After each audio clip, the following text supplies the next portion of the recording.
એટલે મને છે ને એક ભાઈ બેન બનાવે અને એક ભાઈ છે ને બાયડી બનાવવા નીકળે. શું કેવી?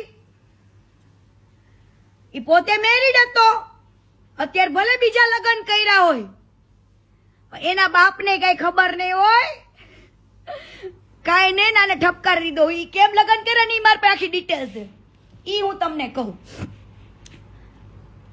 પ્રપોઝ મારે પૂછે બરાબર, હું જ્યારે મારા રૂમમાં સૂતી હોય ત્યાં આવી જવું, અડપલા કરવા, ચાડા કરવા, બે ફડાકા ઠોકેલા છે. કેમ કે પબ્લિકને ફડાકા ઠોક્યા છે. ગોવાની અંદર અમારે ખજૂરભાઈનું સ્વયંવર હતું, મારો જીગલીનો રોલ હતો બરાબર. ખજૂરભાઈના સ્વયંવરમાં ગોવાની અંદર અમારું નાટક હતું, ત્યાંના થિયેટરમાં બરાબર. ત્યાર વખતે